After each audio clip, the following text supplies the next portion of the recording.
Thanks, Dr. Ram Mohan, for inviting me for this particular program.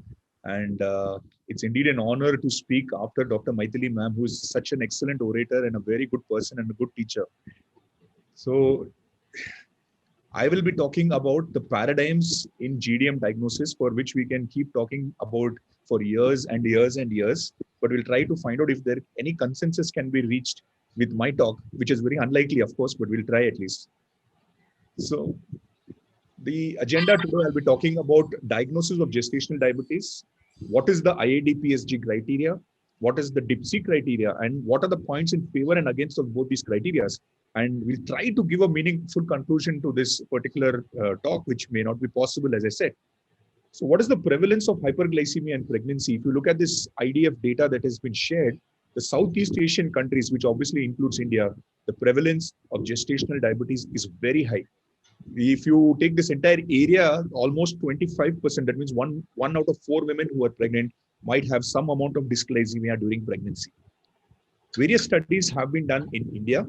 The approximate prevalence of GDM in India is around 17.8% in the urban population, 13.8% in the semi-urban, and around 9.9% in the rural population. And quite a significant proportion of gestational diabetes are actually diagnosed before 16 weeks of gestation. 16% are diagnosed before that. Around 22% are diagnosed between 17 to 23 weeks. And 61, that's the majority of the cases, as expected, are diagnosed after 23 weeks of gestation. The Indian studies have shown that the adverse outcomes are more with pregnancy and diabetes. Diagnostic dilemma. Now, this is something that we keep talking about in different conferences again and again. We are not able to achieve a particular aspect of agreement in this particular thing. Especially when we speak to gynecologists, there are a lot of confusion regarding this. The definition of gestational diabetes itself is changing. So what we learned during our college days is totally different. In our college days, they used to tell that any glucose intolerance with its onset or first recognition during pregnancy is called as gestational diabetes. But recently, the definition has become a little more clearer. The ADA especially are very particular about talking about gestational diabetes as diabetes diagnosed in the second or third trimester of pregnancy only. That is clearly not overt diabetes. As per the IAD-PSG criteria, those people who present in the first trimester can also be diagnosed as gestational diabetes if they have a fasting plasma glucose between 92 and 126. And overt diabetes diagnosis, everybody agrees that if the fasting plasma glucose is greater than or equal to 126, or HbA1c is greater than or equal to 6.5%, or random blood glucose of greater than 200, which is confirmed subsequently by elevated fasting plasma glucose or increased HbA1c, can be diagnosed as overt diabetes.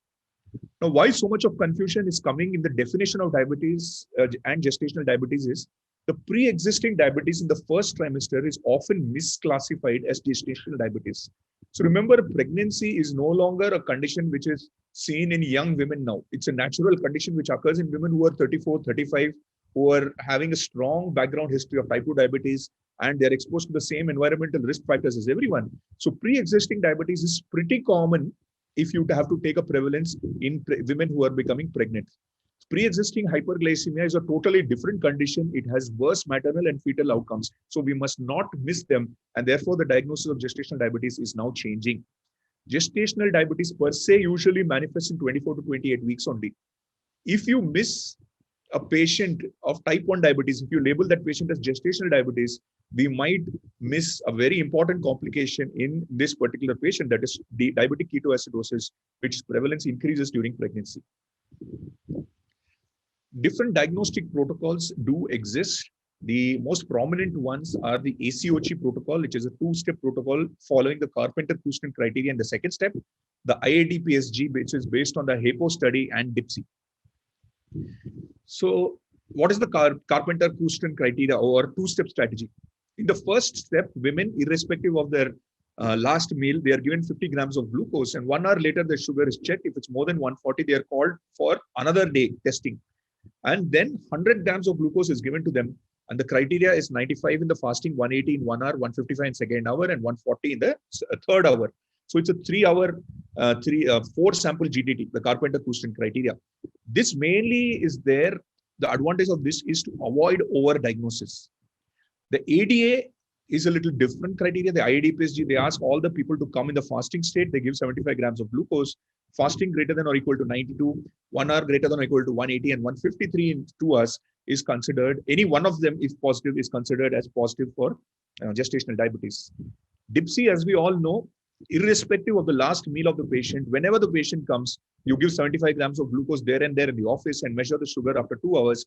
If it's greater than or equal to 140, we call it as gestational diabetes.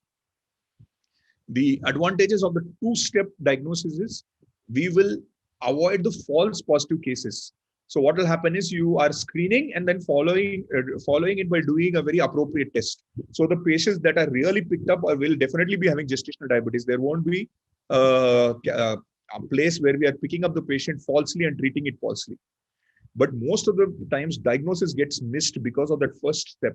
So if the first step comes normal and we send the patient away saying that you're absolutely normal, so you might actually miss some diagnosis. So the sensitivity is actually low in the two-step criteria. In the one-step approach, it's much more, very much sensitive. So you're able to pick up almost all the cases of gestational diabetes with a one-step approach. But of course, it's easily diagnosed with this, but reproducibility is poor and all the women, they need to come in the fasting state. So do we need a universal screening or do we need a risk-based screening? I think this particular question has been answered in quite a few meetings, and all of us now agree that we need to do a universal screening of gestational diabetes because the prevalence is so high. In India, definitely, we need to measure the blood sugar at least twice. First, when the patient comes during the first antenatal booking, which is usually in the first trimester, you do an HbA1c, fasting plasma glucose or GTT, and again at the 24th or 20th week, you do some diagnostic criteria for GDM, which may be either with the IAD-PSG criteria or with the DIPSI criteria. Now, what is this IAD-PSG criteria? The IAD-PSG criteria is in the first prenatal visit, if a lady comes, you do a fasting plasma glucose, HbA1c or random plasma glucose. And if the results are not diagnostic of overt diabetes mellitus, then you do then with the fasting plasma greater than or equal to 92, a diagnosis of GDM can be made and they can be treated as GDM. Again, if the patient has normal glycemic parameters in the first trimester, you repeat the test in 24 to 28 weeks. If fasting is less, then there's a particular criteria, what it is I'm going to discuss in the next few slides to diagnose gestational diabetes. The IAD-PSG criteria is based on very solid evidence. That is the HAPO study. The HAPO study is an international multi-center cohort study. It is 25,505 pregnant women. They were tested with a 2 hours, 75 gram OGTT. They were followed throughout pregnancies.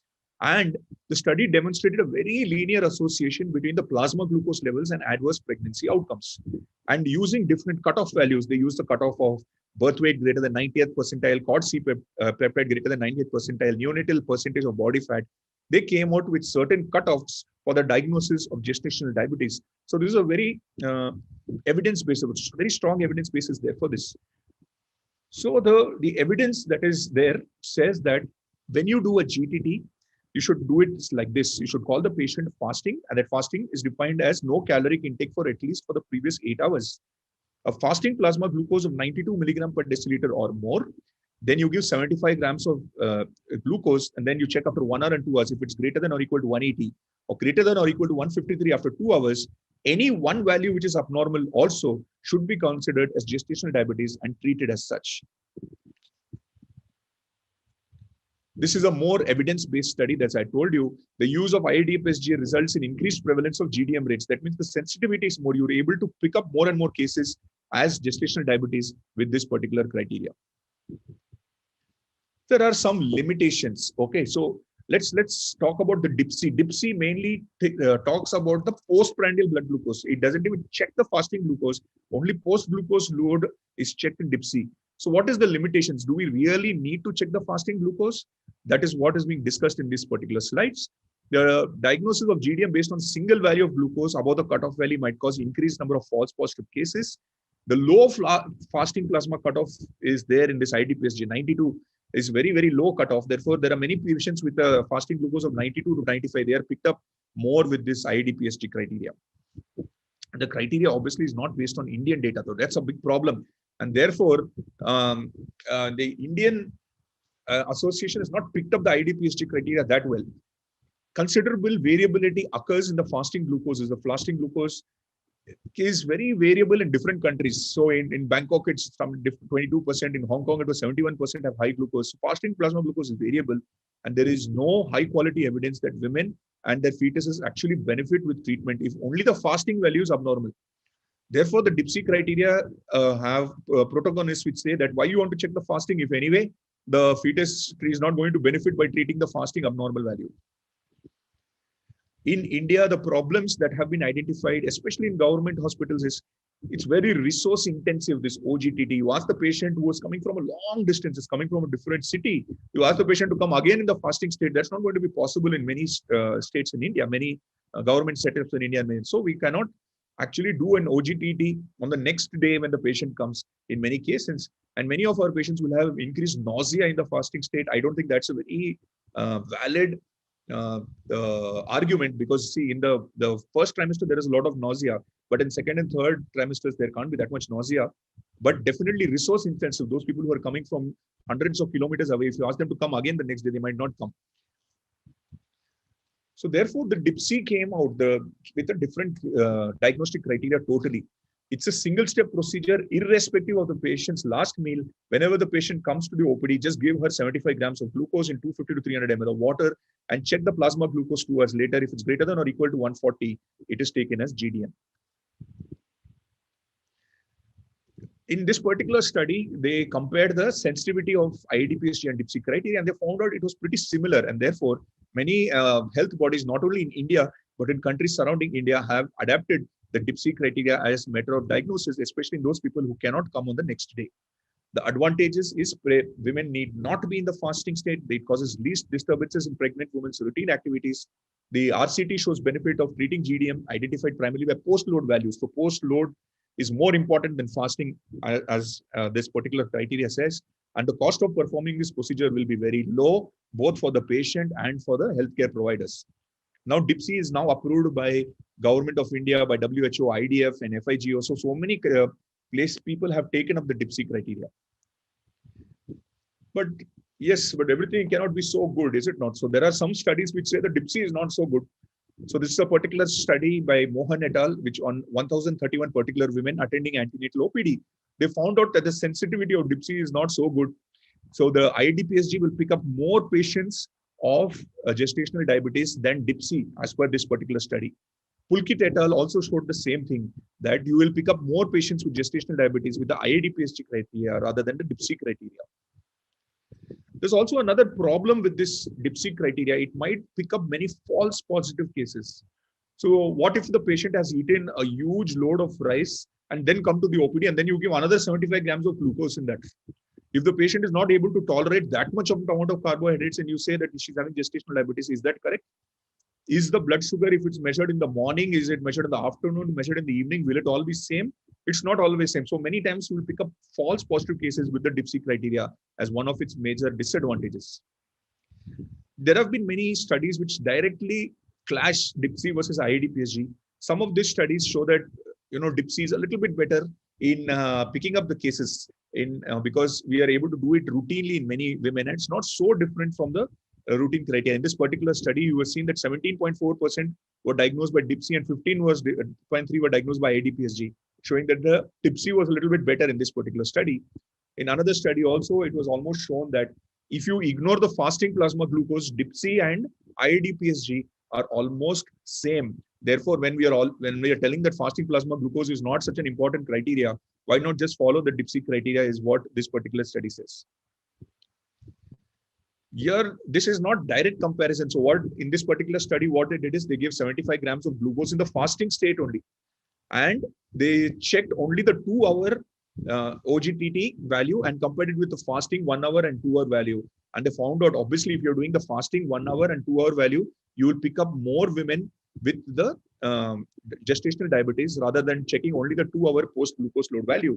It's not a very classical comparison between DIPSI and IAD-PSG because all the women had come fasting in this study.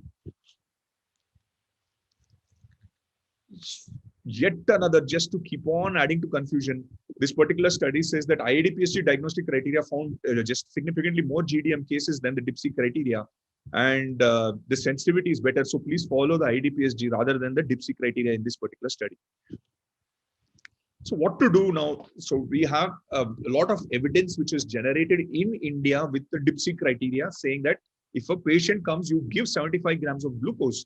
But there are studies which says that you can pick up more false positives. So what is the pragmatic approach? What do we do in India? What can we do in India? I think I will summarize it in one slide only. You look at this particular photo, India is not a homogeneous country like the US or Canada or any countries in Europe.